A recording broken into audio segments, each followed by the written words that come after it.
모두가 말렸습니다. 그 집만큼은 절대 사지 말라고. 하지만 과부 박 씨는 귀를 막고 전 재산을 쏟아부었습니다. 사람들은 비웃었지요. 미친 게 분명해. 저 집에서 무슨 일이 일어났는지 모르나? 3년이 흘렀습니다. 그리고 마을 사람들은 그날 자신들이 얼마나 무지했는지 깨닫게 됩니다.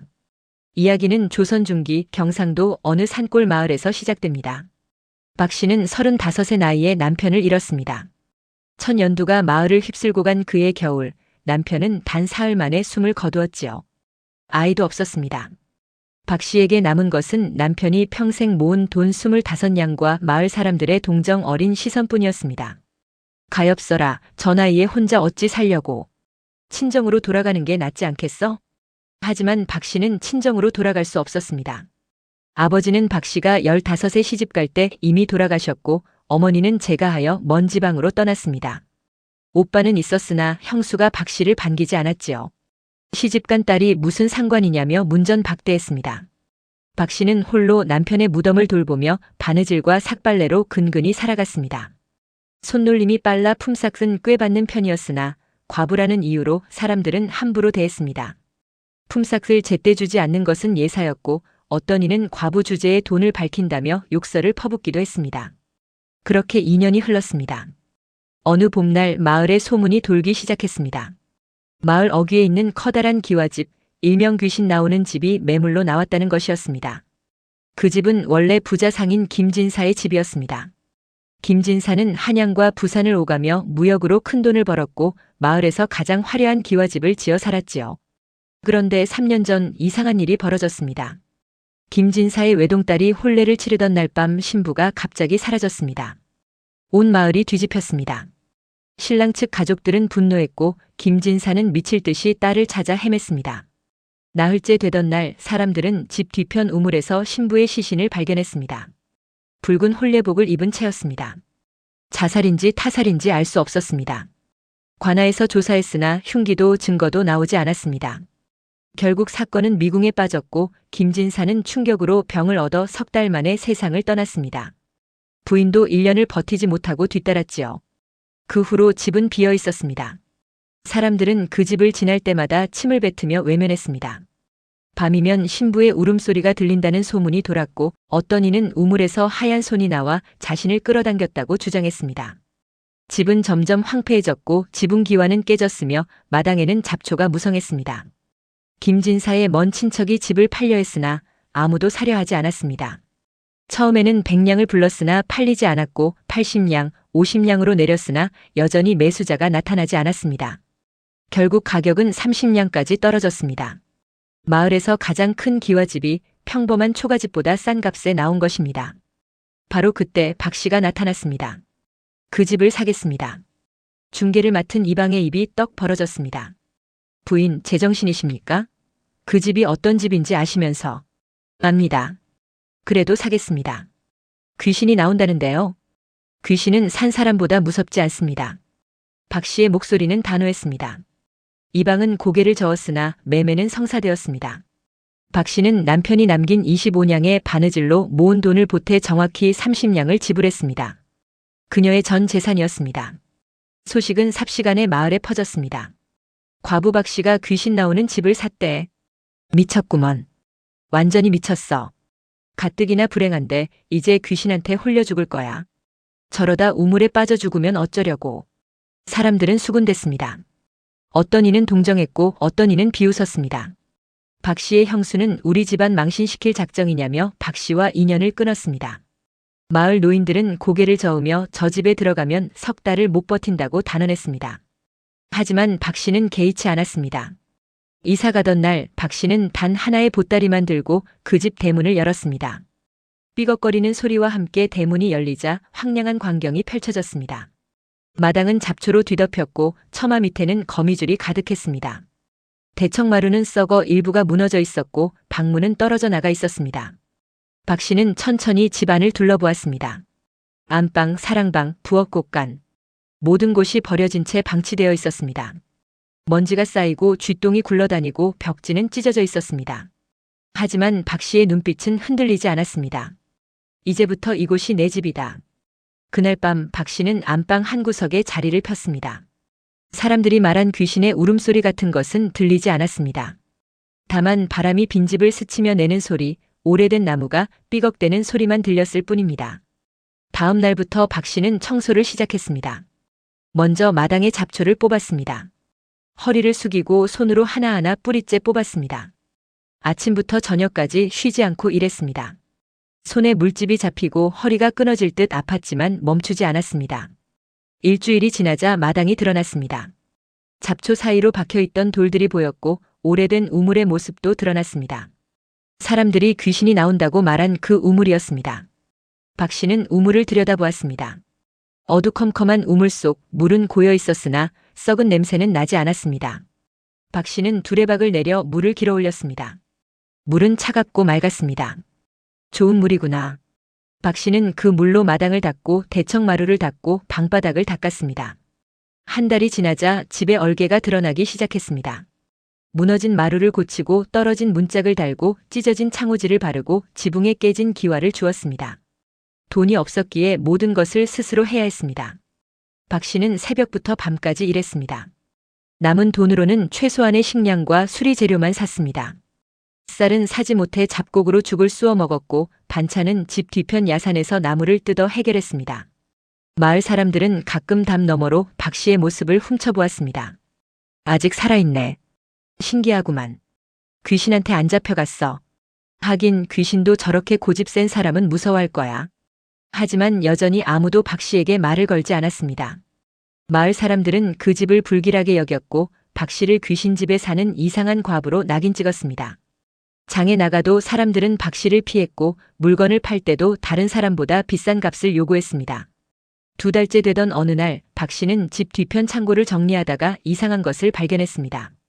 창고 바닥 한쪽이 다른 곳보다 높게 솟아 있었던 것입니다. 박 씨는 삽으로 흙을 파내기 시작했습니다. 삽질을 하던 중 딱딱한 무언가에 부딪혔습니다. 나무였습니다. 판자를 드러내자 그 밑에 작은 공간이 나타났습니다. 그리고 그 안에는 옷가지들이 들어있었습니다. 여자 옷이었습니다. 비단 치마 저고리, 놀이개, 비녀, 혼례 때 입는 옷들이었습니다. 박 씨는 천천히 옷을 꺼냈습니다. 붉은 혼례복 아래에는 편지 한 통이 있었습니다. 박 씨는 떨리는 손으로 편지를 펼쳤습니다. 아버지께 용서하십시오. 딸은 살 수 없습니다. 제가 시집가는 사람은 좋은 사람이 아닙니다. 그는 기생집에 빠져 빚을 진 사람이고 저를 돈 때문에 취한다는 것을 알았습니다. 하지만 아버지는 이미 큰 돈을 받으셨고 혼례는 정해졌습니다. 딸은 그렇게 팔려가고 싶지 않습니다. 차라리 죽음을 택하겠습니다. 딸의 죄를 용서하십시오. 다음 생에는 꼭 효도하겠습니다. 박 씨의 손이 떨렸습니다. 그제야 알았습니다.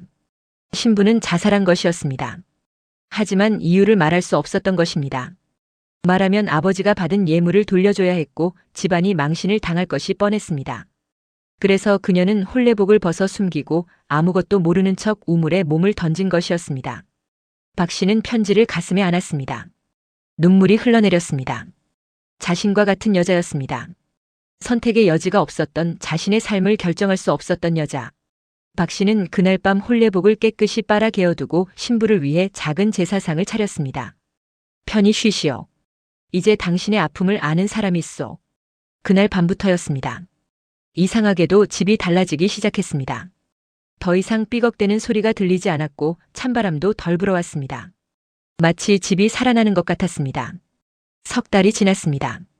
집은 이제 사람이 살만한 모습을 갖추었습니다. 마당은 깨끗했고 방은 아늑했으며 부엌에서는 따뜻한 밤 냄새가 났습니다. 하지만 박 씨의 살림은 궁핍했습니다. 집을 사느라 모든 돈을 쓴 탓에 하루하루를 근근히 이어갈 뿐이었습니다. 그러던 어느 날 대문을 두드리는 소리가 들렸습니다. 박 씨가 문을 열자 남루한 옷차림의 노파가 서 있었습니다. 얼굴은 주름투성이었고 등은 잔뜩 구부러져 있었습니다. 손에는 지팡이 하나만 들고 있었습니다. 부인, 하룻밤만 재워주시겠소? 박 씨는 놀랐습니다. 이 집에 온 첫 손님이었습니다.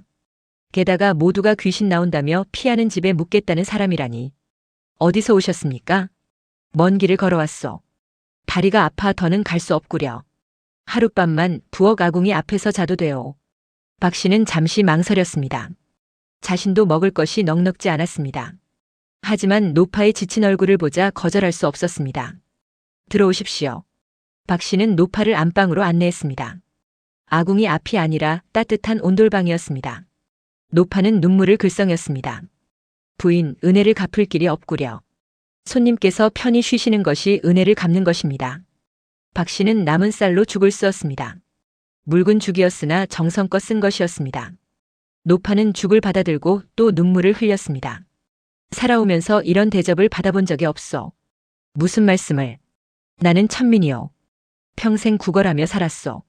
사람들은 나를 개만도 못하게 여겼지. 하지만 부인은 다르구려. 그날 밤 노파는 박 씨에게 이야기를 들려주었습니다. 자신의 일생에 대한 이야기였습니다. 7살에 부모를 잃고 거리를 떠돌았던 일, 15세 천민 남자에게 팔려갔던 일, 20에 남편이 도망가 혼자 아이를 키운 일, 그리고 그 아이마저 전염병으로 잃은 일. 박 씨는 조용히 들었습니다. 노파의 이야기는 슬펐으나 목소리에는 원망이 없었습니다. 다만 담담할 뿐이었습니다. 사람들은 내가 전생에 죄를 지어 이렇게 산다고 했소. 하지만 나는 모르겠구려. 내가 무슨 죄를 지었는지. 그저 이렇게 태어났을 뿐인데. 죄는 없습니다. 세상이 잘못된 것입니다. 노파는 박 씨를 빤히 쳐다보았습니다. 부인은 어떻게 이 집을 사게 되었소? 박 씨는 자신의 이야기를 들려주었습니다. 남편을 잃은 일, 친정에서 쫓겨난 일, 그리고 이 집을 산 일. 노파는 고개를 끄덕였습니다. 그렇군. 부인도 나와 같은 사람이구려. 세상에서 버림받은 사람.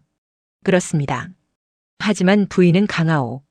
세상이 버렸어도 부인은 스스로를 버리지 않았구려. 사흘을 묵기로 한 노파는 열흘을 머물렀습니다.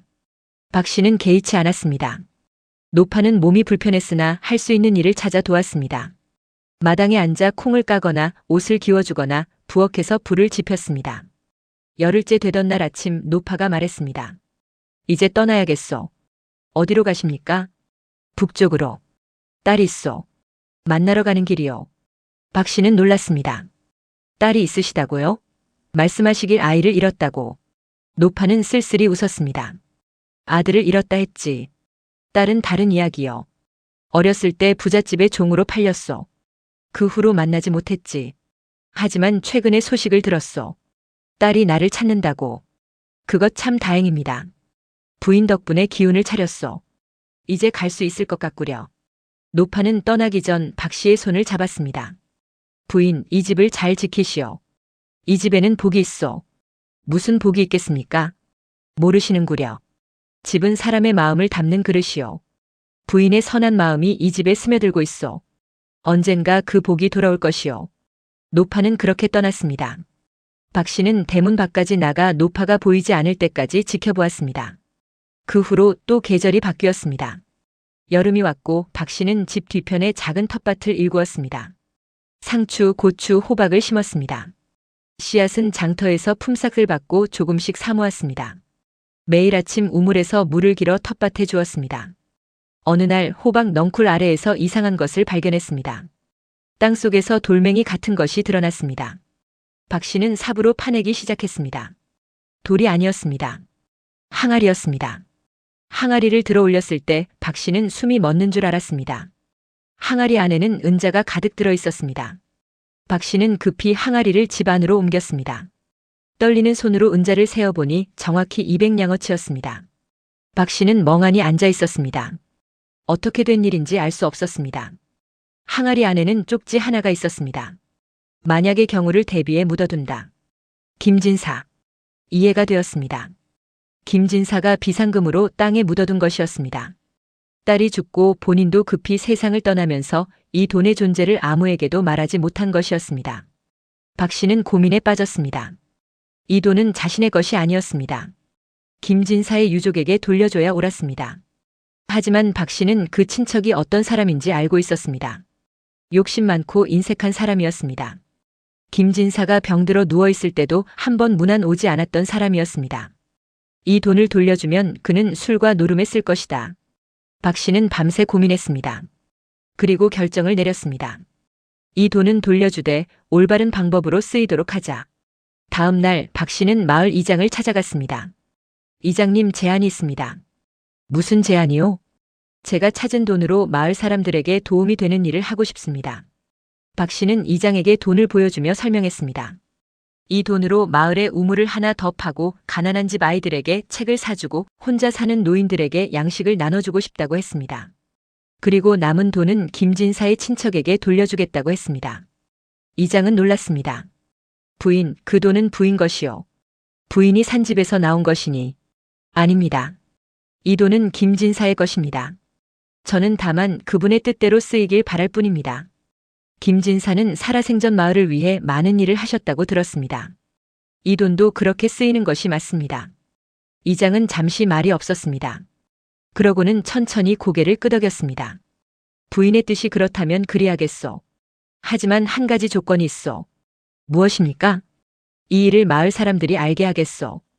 부인이 얼마나 올곧은 사람인지 알려야 하오. 아닙니다. 제 이름은 밝히지 말아 주십시오. 왜 그러시오? 제가 한 일이 아니라 김진사께서 하신 일입니다. 저는 다만 전달자일 뿐입니다. 이장은 박 씨를 한참 바라보았습니다. 그의 눈에 존경의 빛이 어렸습니다. 그렇게 일이 진행되었습니다. 마을에 새 우물이 파졌고 가난한 집 아이들에게 천자문이 나눠졌으며 홀로 사는 노인들에게 쌀이 전달되었습니다. 사람들은 놀라워했습니다. 누가 이런 일을? 김진사의 친척이라는데? 아니라더군. 어떤 익명의 시주자라던데. 마을은 떠들썩했습니다. 하지만 박 씨의 이름은 거론되지 않았습니다. 이장이 약속을 지킨 것입니다. 가을이 왔습니다. 박 씨의 텃밭에서는 호박과 고추가 주렁주렁 열렸습니다. 박 씨는 수확한 채소를 이웃에게 나눠주었습니다. 처음에는 받기를 꺼려하던 사람들도 점차 마음을 열었습니다. 과부 박 씨 생각보다 괜찮은 사람이네. 귀신집에 산다더니 아직 멀쩡하잖아. 그러게. 1년 넘게 살았는데 아무 일도 없어. 조금씩 아주 조금씩 마을 사람들의 태도가 바뀌기 시작했습니다. 장에 나가면 이제 사람들이 피하지 않았고 물건값도 정상적으로 받았습니다. 어떤 아낙네는 박 씨에게 김장을 같이 하자고 제안하기도 했습니다. 그러던 어느 날 마을에 낯선 일행이 들어왔습니다. 화려한 가마를 탄 부인과 하인들이었습니다. 사람들은 수군댔습니다. 저런 귀한 양반이 왜 이런 시골 마을에? 일행은 이장의 집으로 향했습니다. 1시간쯤 지나 이장이 박 씨의 집으로 찾아왔습니다. 표정이 심상치 않았습니다. 부인, 찾아온 손님 있소. 누구십니까? 직접 보시는 게 좋겠소. 박 씨가 이장의 집에 도착했을 때 가마에서 내린 부인이 서 있었습니다. 50대 중반쯤 되어 보이는 단아한 여인이었습니다. 그 옆에는 익숙한 얼굴이 있었습니다. 노파였습니다. 몇 달 전 박 씨의 집에 묵었던 그 노파였습니다. 하지만 차림새가 달랐습니다. 깨끗한 옷을 입고 얼굴에는 생기가 돌았습니다. 부인. 노파가 박 씨에게 달려와 손을 잡았습니다. 부인, 그때의 은혜를 잊지 못해 찾아왔소. 박 씨는 어리둥절했습니다. 어르신, 그때 딸을 찾으셨습니까? 찾았소. 그리고 노파는 옆에 부인을 가리켰습니다. 이분이 바로 내 딸이요. 부인이 앞으로 나섰습니다. 저는 경주 최 씨 가문의 며느리입니다. 어머님을 수십 년 만에 찾았습니다. 그리고 어머님께서 은인에 대한 이야기를 하셨습니다. 하룻밤 재워주고 밥을 나눠주고 따뜻하게 대해준 분이라고. 박 씨는 손을 저었습니다. 아닙니다. 당연한 일을 했을 뿐입니다. 당연한 일이 아닙니다. 부인의 목소리가 단호했습니다. 어머님은 평생 천대받으며 사셨습니다.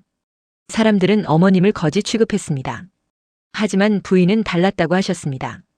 안방을 내어주고 죽을 쓰고 사람으로 대해주었다고. 박 씨는 아무 말도 할 수 없었습니다. 부인이 계속 말했습니다. 저희 가문은 비록 양반이지만 어머님을 찾는데 수십 년이 걸렸습니다. 저는 어렸을 때 종으로 팔렸고 그곳 주인의 눈에 들어 양녀가 되었습니다. 후에 최 씨 가문으로 시집을 갔고 평생 어머님을 찾았습니다. 그리고 마침내 찾았을 때 어머님은 부인을 만나고 온 직후였습니다. 그래서 노파가 말을 이었습니다. 딸이 은혜를 갚고 싶다 하오. 부디 거절하지 마시오. 박 씨는 고개를 저었습니다. 은혜랄 것이 없습니다. 정말입니다. 하지만 부인은 물러서지 않았습니다. 최소한 제 마음이라도 받아주십시오. 부인은 하인에게 신호했습니다. 하인이 보따리를 가져왔습니다. 이것은 쌀과 포목입니다. 그리고 이것은 부인이 작은 주머니를 건넸습니다. 은자 50냥입니다. 박 씨는 깜짝 놀라 손을 내저었습니다. 안 됩니다. 이렇게 큰 돈을 받을 수 없습니다. 부인, 우리 가문은 부유합니다. 이 정도는 아무것도 아닙니다. 하지만 부인께는 큰 도움이 될 것입니다. 부디 받아주십시오. 정말 안 됩니다. 그때 노파가 박 씨의 손을 꼭 잡았습니다. 부인, 받으시오. 나는 평생 베풀지 못하고 받기만 했소. 이제 내 딸을 통해 한 번이라도 베풀고 싶소. 부디 이 노인의 마음을 받아주시오. 노파의 눈에서 눈물이 흘러내렸습니다. 박 씨도 눈물이 났습니다. 결국 박 씨는 고개를 끄덕였습니다. 감사합니다. 잘 쓰겠습니다. 그날 소문은 마을 전체에 퍼졌습니다. 과부 박 씨가 양반집 부인에게 감사 인사를 받았대. 은자 50냥을 받았다던데. 그뿐이 아니라 쌀과 포목까지. 사람들은 놀라워했습니다. 그리고 조금씩 진실이 밝혀졌습니다. 박 씨가 천민 노파를 극진히 대접했다는 것, 그 노파가 알고 보니 양반집 부인의 어머니였다는 것. 과부 박 씨, 복 받을 사람이야. 귀신집에 산 게 아니라 복을 품은 집에 산 거였구먼. 그 후로 박 씨를 대하는 태도가 완전히 바뀌었습니다. 사람들은 박 씨에게 먼저 인사했고 어려운 일이 있으면 찾아왔습니다. 박 씨는 받은 돈으로 집을 더 수리하고 남은 돈으로 마을 아이들에게 책을 사주었습니다. 겨울이 왔습니다. 박 씨는 2년 전과는 완전히 다른 상황에 있었습니다. 집은 따뜻했고 곳간에는 쌀이 있었으며 마을 사람들은 이제 박 씨를 존중했습니다. 하지만 박 씨는 교만하지 않았습니다. 여전히 새벽에 일어나 우물에서 물을 길었고 마당을 쓸었으며 이웃에게 반찬을 나눠주었습니다. 어느 눈 내리는 날 또다시 대문을 두드리는 소리가 들렸습니다. 박 씨가 문을 열자 어린 남자아이가 서 있었습니다. 10살쯤 되어 보였습니다. 옷은 남루했고 맨발이었으며 얼굴은 얼어붙어 있었습니다. 아주머니, 배고파요. 박 씨는 아이를 얼른 안으로 데리고 들어갔습니다. 화롯불 앞에 앉히고 따뜻한 죽을 쑤어 먹였습니다. 아이는 죽을 개걸스럽게 먹었습니다. 이름이 뭐니? 돌쇠예요. 부모님은? 아이는 고개를 숙였습니다. 없어요. 아버지는 돌아가셨고 어머니는 도망갔어요. 그럼 지금 어디서 사니? 아무데나. 빈집이나 헛간에서 자요. 박 씨의 가슴이 먹먹했습니다. 자신도 한때 이런 처지였습니다. 아니, 어쩌면 지금도 크게 다르지 않을지 모릅니다. 오늘은 여기서 자거라. 정말요? 그래. 그리고 내일도. 내일도요? 매일. 아이는 눈을 동그랗게 떴습니다. 아주머니가 저를 키워주실 거예요? 박 씨는 아이의 머리를 쓰다듬었습니다. 그래. 내가 너를 키우마. 저는 천민이에요. 아버지가 죄인이었어요. 상관없다. 사람은 태어난 신분으로 판단되는 게 아니란다. 그날 밤 박 씨는 아이를 재우고 혼자 마당에 나와 우물을 바라보았습니다. 3년 전 이 우물에서 한 여인이 죽었습니다. 선택의 여지가 없어서 죽을 수밖에 없었던 여인. 박 씨는 하늘을 올려다보았습니다. 나는 이 아이에게 선택의 여지를 주겠습니다. 이 아이가 사람답게 살 수 있도록 하겠습니다. 다음 날부터 박 씨는 돌쇠를 가르쳤습니다. 글자를 가르치고 예절을 가르치고 일하는 법을 가르쳤습니다. 돌쇠는 똑똑했습니다. 가르치는 대로 빠르게 배웠고 일도 열심히 했습니다. 마을 사람들은 처음에는 수군댔습니다. 과부가 천민 아이를 키운다더군. 죄인의 자식인데. 하지만 박 씨는 신경 쓰지 않았습니다. 그리고 시간이 지나면서 사람들도 돌쇠를 받아들이기 시작했습니다. 돌쇠는 예의 바르고 부지런했습니다. 마을 노인들을 돕고 어려운 일이 있으면 나서서 도왔습니다. 봄이 왔습니다. 박 씨가 집을 산 지 3년째 되는 해였습니다. 어느 날 관아에서 사람이 왔습니다. 마을 이장과 함께 박 씨를 찾아왔습니다. 부인, 군수께서 부르십니다. 박 씨는 놀랐습니다. 무슨 일로요? 가시면 아실 것입니다. 박 씨는 떨리는 마음으로 관아로 갔습니다. 혹시 무슨 잘못을 저질렀나 걱정이 되었습니다. 하지만 관아에 도착하자 군수는 웃는 얼굴로 맞이했습니다. 박 부인이시오? 예, 그렇습니다. 소문을 들었소. 부인이 김진사의 집에서 돈을 찾고도 그것을 마을을 위해 썼다고. 박 씨는 당황했습니다. 그건 제가 한 일이 아닙니다. 김진사께서 하신 일입니다. 아니요. 부인이 한 일이요. 다른 사람 같으면 그 돈을 혼자 가졌을 것이요. 하지만 부인은 마을을 위해 썼소. 군수가 계속 말했습니다. 또한 천민 노파를 극진히 대접하고 죄인의 자식을 거두어 키운다는 소문도 들었소. 그것도 부인이요? 네. 하지만 그것은 부인, 이 고을에는 부인 같은 사람이 필요하오. 군수가 일어섰습니다. 부인에게 부탁이 있소. 이 고을에는 돌쇠 같은 아이들이 많소. 부모 없이 떠도는 아이들. 부인이 그 아이들을 돌봐줄 수 있겠소? 박 씨는 놀랐습니다. 저는 그저 평범한 과부입니다. 아니요. 부인은 평범하지 않소. 군수의 목소리가 진지했습니다. 부인은 어려운 처지에서도 올곧게 살았고 남을 도왔소. 고을에서 부인을 도울 것이요. 곡식과 옷감을 지원하겠소. 부디 아이들을 맡아주시오. 박 씨는 한참을 생각했습니다. 그리고 천천히 고개를 끄덕였습니다. 하겠습니다. 그날부터 박 씨의 집은 달라졌습니다. 하나둘씩 아이들이 들어왔습니다. 거지 아이 고아, 천민의 자식. 모두 세상에서 버려진 아이들이었습니다. 박 씨는 그 아이들을 받아들였습니다. 밥을 먹이고 옷을 입히고 글을 가르쳤습니다. 처음에는 5명이었습니다. 1년 후에는 10명이 되었습니다. 마을 사람들이 도왔습니다. 쌀을 보내주고 옷을 만들어주고 아이들에게 일거리를 주었습니다. 박 씨의 집은 이제 고아들의 집으로 불렸습니다. 하지만 그곳은 단순히 아이들을 재우는 곳이 아니었습니다. 가족이 되는 곳이었습니다. 아이들은 서로를 형제처럼 돌보았고 박 씨는 그들의 어머니가 되었습니다. 세월이 흘렀습니다. 5년 후 돌쇠는 장성했습니다. 그는 지금 이장의 밑에서 일하며 마을 살림을 돕고 있었습니다. 사람들은 그를 존중했습니다. 천민의 자식이라는 것은 이제 아무도 신경 쓰지 않았습니다. 박 씨가 키운 다른 아이들도 각자의 길을 찾았습니다. 누군가는 농사를 지었고 누군가는 장사를 했고 누군가는 관아의 서리가 되었습니다. 모두 떳떳한 사람으로 자랐습니다. 어느 가을날 박 씨는 마당에 앉아 하늘을 바라보았습니다. 이제 50을 넘긴 나이였습니다. 머리는 희끗희끗 새었고 얼굴에는 주름이 생겼지만 눈빛은 여전히 맑았습니다. 돌쇠가 다가왔습니다. 이제는 어엿한 청년이 된 그는 박 씨에게 말했습니다. 어머니, 제가 장가를 가려 합니다. 박 씨는 웃었습니다. 그래, 누구냐? 이웃 마을 처녀입니다. 착하고 부지런한 사람입니다. 그 집에서 허락하더냐? 내가 천민 출신이라는 것을 알면서. 돌쇠는 고개를 끄덕였습니다. 압니다. 하지만 상관없다고 했습니다. 제가 어떤 사람인지가 중요하다고 했습니다. 박 씨의 눈에서 눈물이 흘러내렸습니다. 잘했다. 정말 잘했다. 어머니. 돌쇠가 박 씨의 손을 잡았습니다. 제가 오늘 있는 것은 어머니 덕분입니다.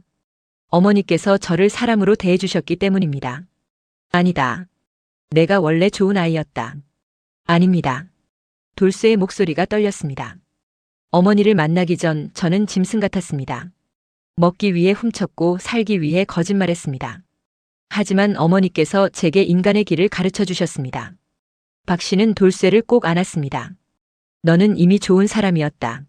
나는 다만 내가 그것을 깨닫도록 도왔을 뿐이다. 그해 겨울 마을에 큰 잔치가 열렸습니다. 군수가 직접 내려와 박 씨에게 정려문을 내렸습니다. 열려이자 의인 박 씨를 기리노라. 마을 입구에 비석이 세워졌고 사람들은 박 씨를 우러러보았습니다. 하지만 박 씨는 여전히 검소하게 살았습니다. 비석이 세워진 다음 날도 새벽에 일어나 우물에서 물을 길었고 마당을 쓸었으며 아이들을 가르쳤습니다. 어느 날 저녁 박 씨는 집 뒤편 우물가에 섰습니다. 8년 전 사람들이 귀신 나온다고 피하던 그 우물이었습니다.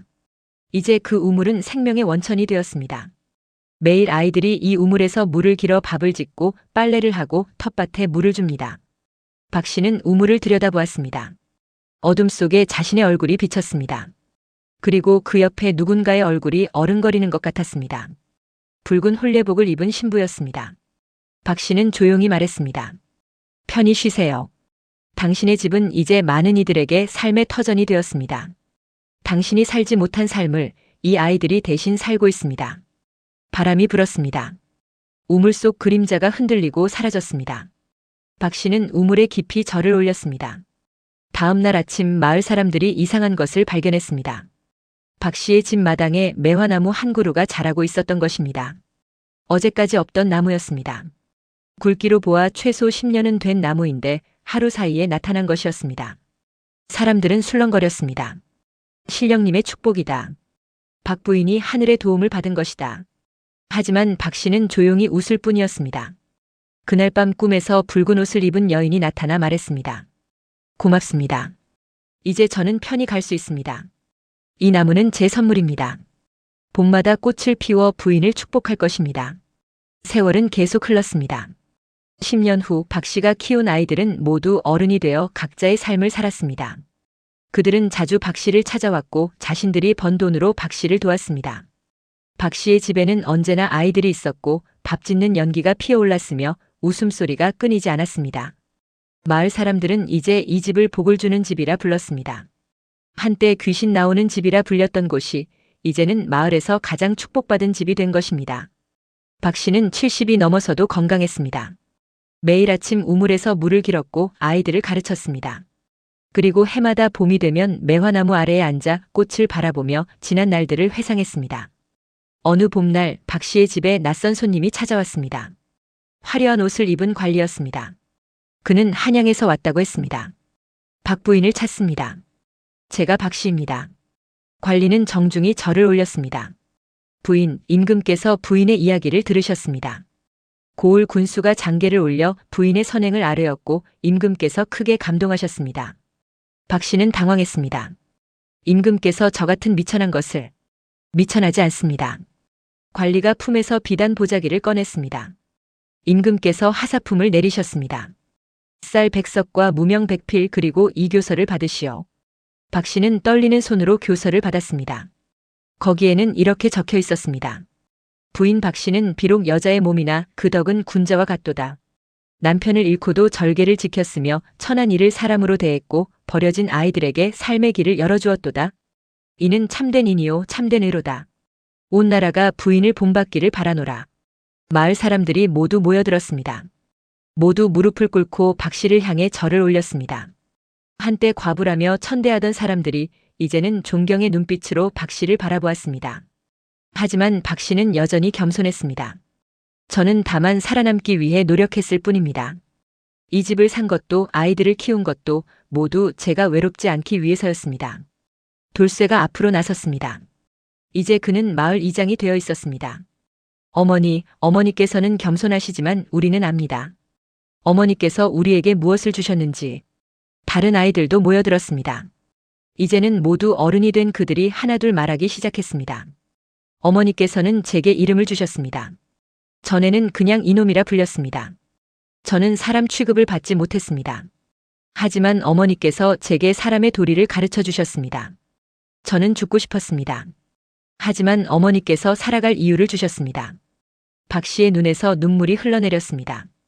그녀는 천천히 일어나 아이들 하나하나를 껴안았습니다. 너희가 있어 내가 살 수 있었다. 너희가 웃어주어서 내가 행복했다. 고맙다. 마을 사람들도 울었습니다. 한때 이 집을 귀신집이라 부르며 피했던 그들이 이제는 이 집이 얼마나 복된 곳인지 깨달았습니다. 저녁이 되자 마을에서 큰 잔치가 열렸습니다. 모든 사람이 모여 박 씨를 축하했습니다. 음식이 차려지고 술이 오갔습니다. 아이들은 노래를 불렀고 사람들은 춤을 췄습니다. 밤이 깊어갈 무렵 박 씨는 조용히 자리를 떠나 집으로 돌아왔습니다. 마당에 선 채 하늘을 올려다보았습니다. 별이 총총했습니다. 그때 뒤에서 발소리가 들렸습니다. 돌쇠였습니다. 어머니, 왜 혼자 나오셨어요? 시끄러워서 말이다. 조용한 게 좋구나. 돌쇠는 박 씨 옆에 섰습니다. 둘은 말없이 하늘을 바라보았습니다. 한참 후 돌쇠가 입을 열었습니다. 어머니, 저는 가끔 궁금합니다. 어머니는 왜 이 집을 사셨나요? 모두가 말렸는데 왜 전 재산을 쏟아부으셨나요? 박 씨는 잠시 생각하다 대답했습니다. 그때 나는 절박했다. 갈 곳이 없었고 기댈 곳도 없었다. 사람들은 나를 불쌍히 여겼지만 아무도 나를 원하지 않았다. 이 집도 마찬가지였다. 아무도 원하지 않는 집이었지. 박 씨는 집을 둘러보았습니다. 그래서 생각했다. 나와 이 집은 같구나. 버려진 것들끼리 함께 살면 되지 않을까. 사람들은 이 집에 귀신이 나온다고 했지만 나는 귀신보다 사람이 더 무서웠다. 살아있는 사람들의 멸시, 동정, 비웃음. 그게 더 무서웠다. 그러면 귀신은 정말 안 무서우셨어요? 박 씨는 웃었습니다. 무서웠지. 처음에는 밤마다 떨었다. 혹시 정말 귀신이 나타나면 어쩌나 싶어서. 하지만 날이 갈수록 깨달았다. 이 집에는 귀신이 없다는 것을. 다만 억울하게 죽은 홀령이 있을 뿐이라는 것을. 박 씨는 우물을 바라보았습니다. 그 신부는 나와 같았다. 자신의 삶을 선택할 수 없었던 여자. 나는 운이 좋았다. 남편이 좋은 사람이었고 남편이 남긴 돈으로 이 집을 살 수 있었다. 하지만 그 신부는 운이 없었다. 그래서 죽음을 택할 수밖에 없었다. 어머니, 이 집을 산 것은 내가 살기 위해서였다. 하지만 이 집에서 살면서 깨달았다. 나만 살아서는 안 된다는 것을. 나 같은 사람들, 버려진 사람들이 함께 살아야 한다는 것을. 돌쇠는 고개를 끄덕였습니다. 그래서 저 같은 아이들을 거두신 거군요. 그렇다. 너희는 내가 살 이유였다. 너희가 없었다면 나도 외로움에 죽었을 것이다. 둘은 다시 침묵했습니다. 바람이 불어와 매화나무 가지를 흔들었습니다. 어둠 속에서도 하얀 꽃잎들이 빛났습니다. 어머니, 돌쇠가 조심스럽게 물었습니다. 후회한 적은 없으세요? 이 집을 사지 않았다면 어머니는 더 편하게 사셨을 수도 있잖아요. 박 씨는 천천히 고개를 저었습니다. 후회는 없다. 만약 이 집을 사지 않았다면 나는 아마 친척집을 전전하며 눈치나 보고 살았을 것이다. 혹은 다른 남자에게 제가하여 그의 하인처럼 살았을 수도 있다. 하지만 여기서는 달랐다. 나는 주인이었다. 내 집, 내 삶, 내 선택이었다. 박 씨의 목소리에 힘이 실렸습니다. 사람들은 이 집이 흉가라 했지만 나에게는 축복이었다. 이 집이 있었기에 내가 너희를 만날 수 있었고 너희가 있었기에 내가 사람답게 살 수 있었다. 어머니. 돌쇠의 목소리가 떨렸습니다. 저희도 마찬가지입니다. 어머니가 아니었다면 저희는 사람이 될 수 없었습니다. 박 씨는 돌쇠의 손을 잡았습니다. 아니다. 너희는 원래 사람이었다. 다만 세상이 너희를 사람으로 보지 않았을 뿐이다. 그날 밤 박 씨는 오랜만에 깊은 잠에 들었습니다. 꿈에서 남편이 나타났습니다. 그는 웃고 있었습니다. 여보, 잘 살았소. 당신. 내가 남긴 돈을 잘 썼소. 나보다 훨씬 더 잘 썼소. 미안해요. 당신이 평생 모은 돈을 다 써버렸어요. 남편은 고개를 저었습니다. 미안할 것 없어. 돈은 쓰라고 있는 것이요. 당신은 그 돈으로 수십 명의 삶을 바꿨소. 이보다 더 좋은 쓰임이 어디 있겠소. 고마워요. 당신을 만나서. 나도 고맙소. 당신 같은 사람과 살 수 있어서. 남편의 모습이 흐려지기 시작했습니다. 박 씨는 손을 뻗었으나 닿지 않았습니다. 가지 마요. 나는 이미 갔소. 하지만 당신은 아직 할 일이 많소.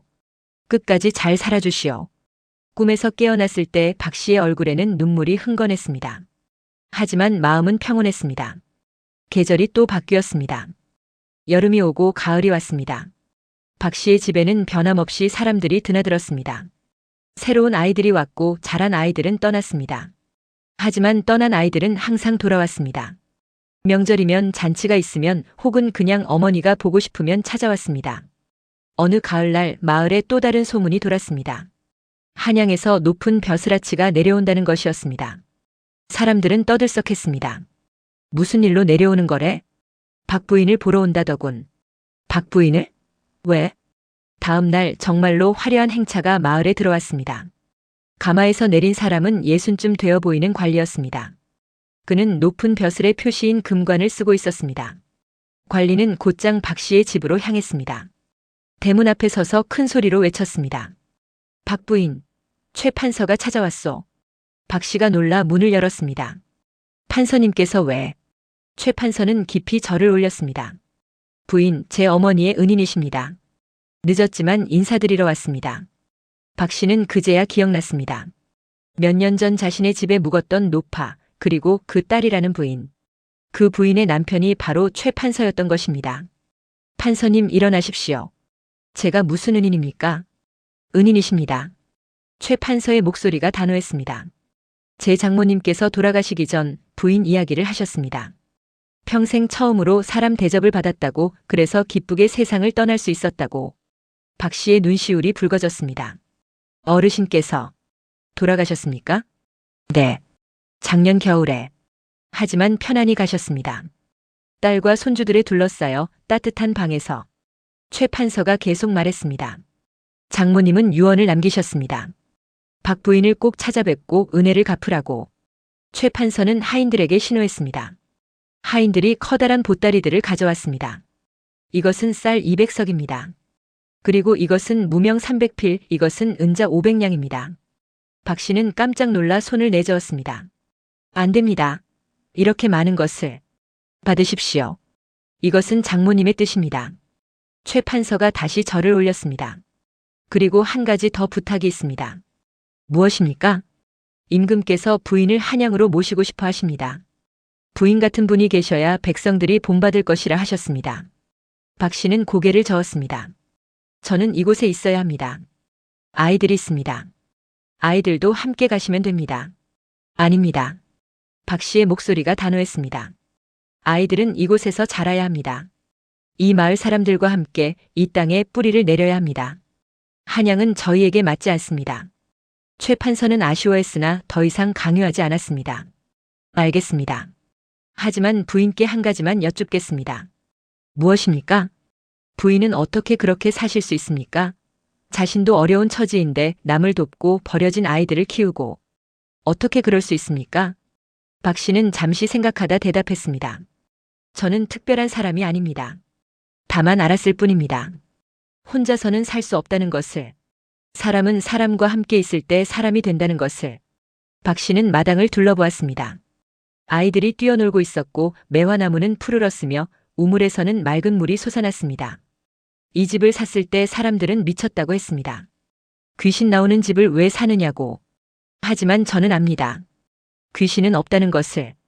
다만 외로운 홀령들이 있을 뿐이라는 것을. 그 홀령들도 누군가 기억해주고 위로해주면 편히 갈 수 있다는 것을. 최 판서는 깊이 고개를 숙였습니다. 부인의 말씀 가슴에 새기겠습니다. 그날 저녁 최 판서는 마을 사람들을 모두 모아놓고 말했습니다. 여러분, 이 마을에는 진정한 성인이 계십니다. 바로 박 부인이십니다. 부인은 어려운 처지에서도 남을 도왔고 버려진 이들에게 삶을 주었습니다. 이것이 바로 참된 인입니다. 마을 사람들은 모두 고개를 끄덕였습니다. 이제 아무도 박 씨를 과부라 부르지 않았습니다. 모두 박 어머니라 불렀습니다. 세월은 계속 흘렀습니다. 박 씨는 80이 되었습니다. 허리는 굽었으나 정신은 또렷했습니다. 여전히 아침이면 일어나 마당을 거닐었고 아이들을 가르쳤습니다. 물론 이제는 직접 가르치기보다는 조언을 하는 정도였지만 아이들은 여전히 박 씨를 어머니로 따랐습니다. 어느 봄날 박 씨는 매화나무 아래에 앉아 있었습니다. 매화꽃이 만발했습니다. 하얀 꽃잎들이 바람에 날려 박 씨의 무릎에 떨어졌습니다. 돌쇠가 다가왔습니다. 이제 그도 50이 넘어 머리가 희끗희끗했습니다. 그에게는 3명의 자식이 있었고 모두 반듯하게 자랐습니다. 어머니, 제 손자가 태어났습니다. 박 씨는 눈을 반짝였습니다. 그래? 사내 아이냐, 계집 아이냐? 사내 아이입니다. 이름은? 어머니께서 지어주셨으면 합니다. 박 씨는 잠시 생각하다 말했습니다. 인이라 하여라. 어지린. 인. 좋은 이름입니다. 사람답게 살라는 뜻이다.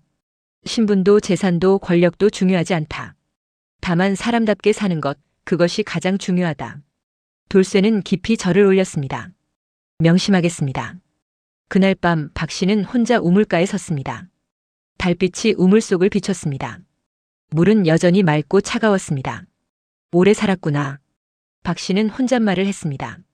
모두가 말렸던 이 집을 사고 50년을 살았구나. 사람들은 3개월을 못 버틸 거라 했지.